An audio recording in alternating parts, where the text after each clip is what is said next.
Well, I think that some of the special things that I do with the coaching is probably the love and the passion that I bring to the table, you know.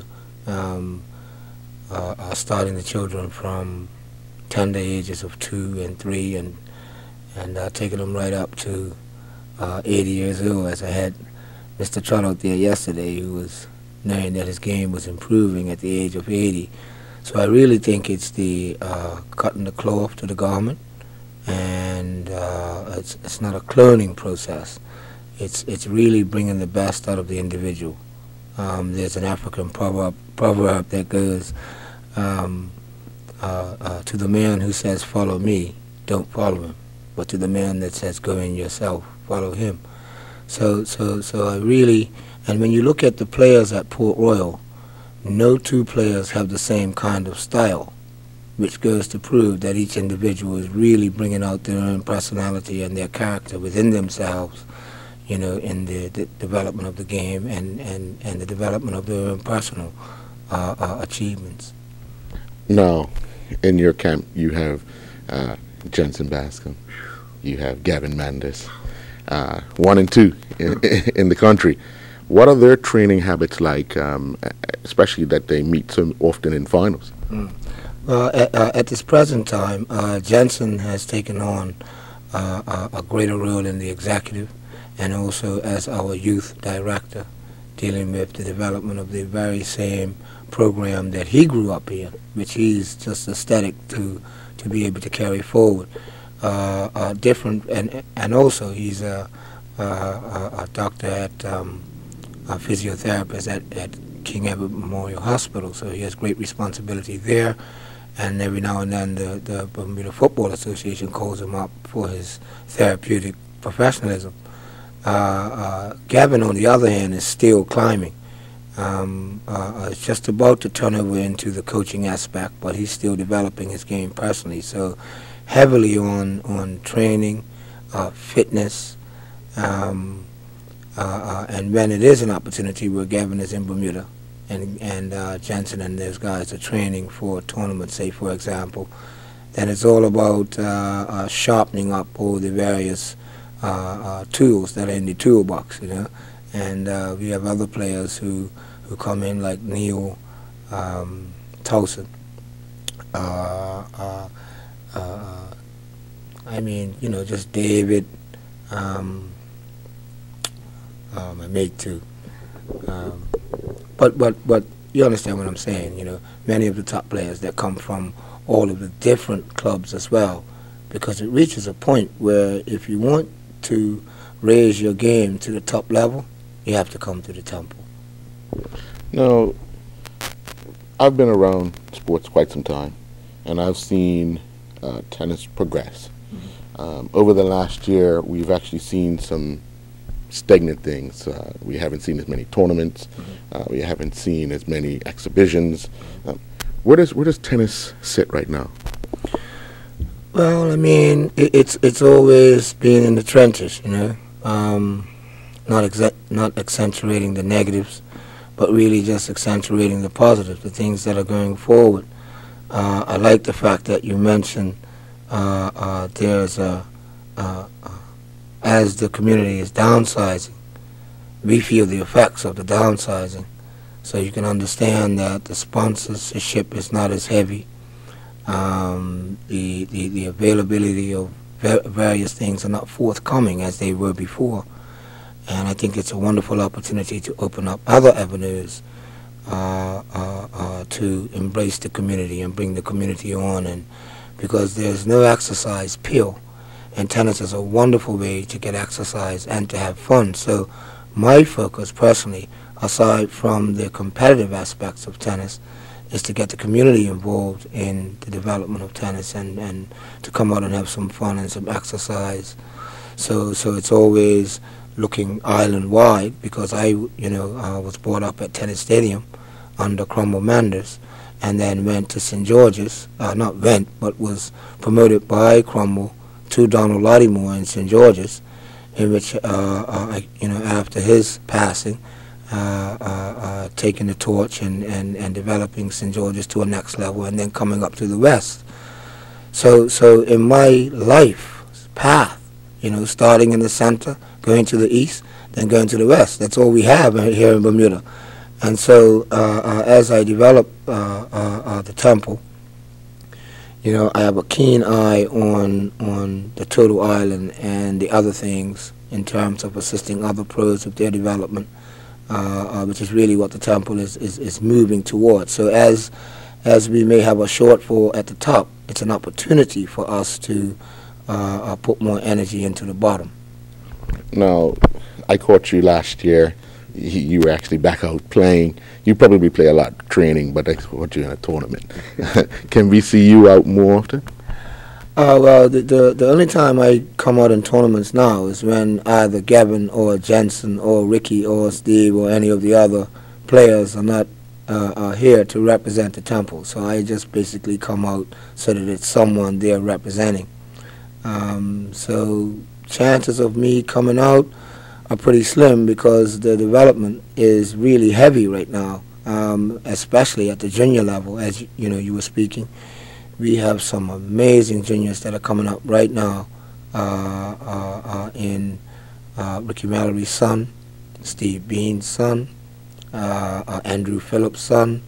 I'm calling the fathers. They do have mothers too, you know what I mean? And respect to the mothers because they play an important role in terms of getting the parents totally involved. And what we're seeing is parents coming up and playing with the children as we have made available carriages of bowls in which they can feed. So, it's a real change in how the children are developing now. For example, Steve Bean had me. Ricky Mallory had me, myself and Steve. Jensen had me, Steve, and Ricky. And now Gavin has me, Steve, Ricky, and Jensen. So now you see the young boys that are coming up now. They have the blessed opportunity to have all of us, including Gavin. So you can see why the juniors that are coming up now are better than the juniors, better than what we were when we were coming up. You know what I mean? Because they have such a rich group of coaches, all on the top level here in Bermuda, looking to take things to the next level. We are aiming to get a Bermudian on the professional satellite circuit, and there's nothing that's going to stop us from accomplishing that goal.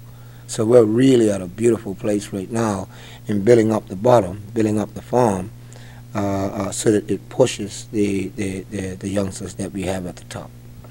Now let's talk about the other side, because we've talked about a lot of on the men's side. Where are we at as far as developing the ladies' side of the game? We have Tyler Smith, who's ranked #1 in the Caribbean, but where are we on the ladies' side? Well, we have quite a few ladies that pass through our vestiges. If you can remember, Ashley worked with us, Zara De Silva, Danielle Painter, and then most recently Tyler and Zaire Simmons, and Lindsay and Courtney, and I mean there's a long list of ladies as well. The thing about the ladies is that once they become adults, the responsibilities to their children become great, you know what I mean? So they don't put as much into coaching as the men do. So we're a little bit challenged with having female coaches, and there have been a few females who have shown some interest in the development, and we instituted a women's league team last year at the temple, of which we're continuing that this year. So I'm encouraged with how the females are doing as well.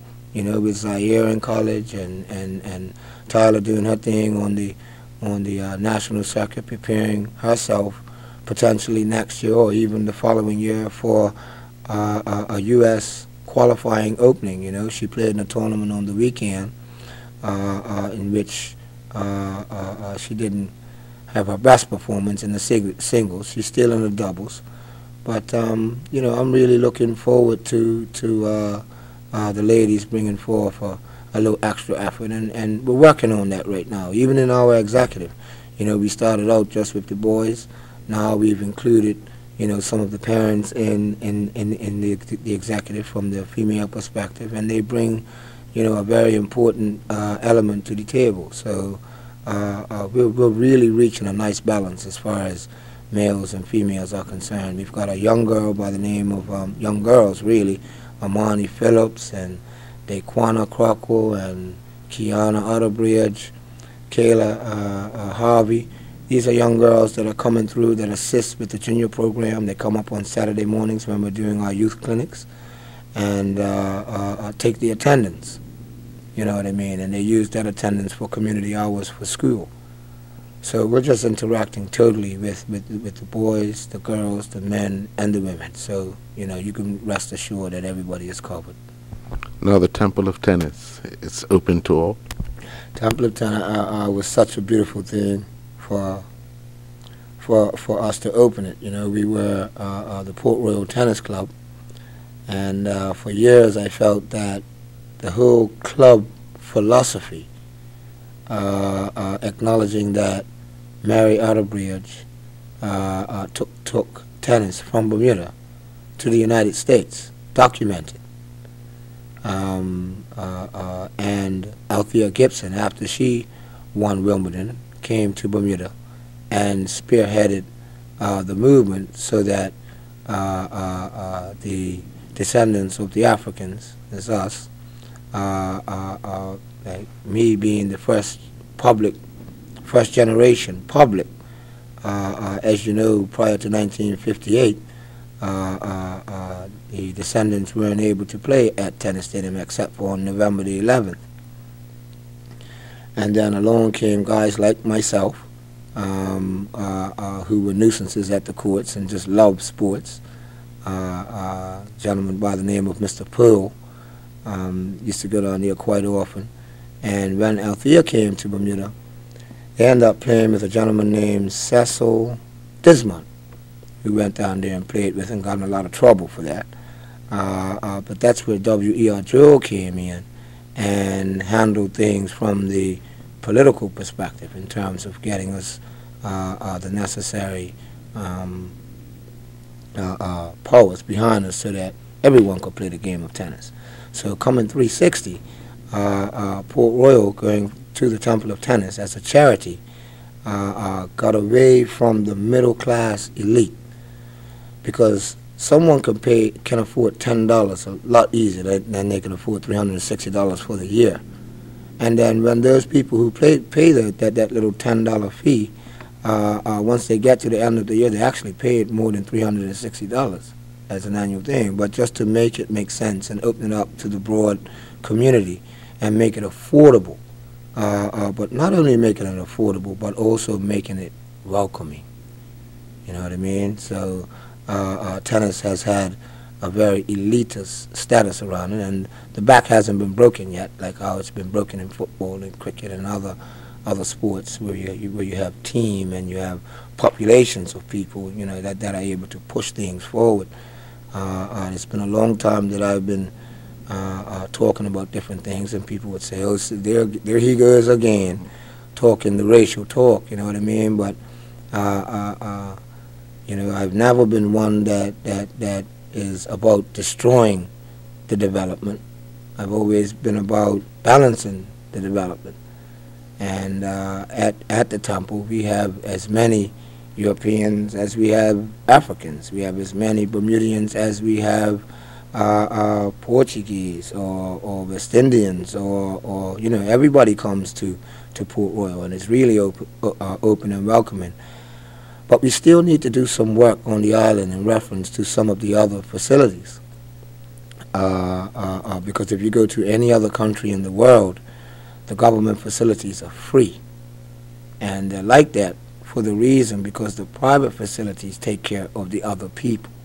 You know what I mean? Whereas in Bermuda, even like Southside used to be the U.S. Naval Air Station. That's why those courts are there.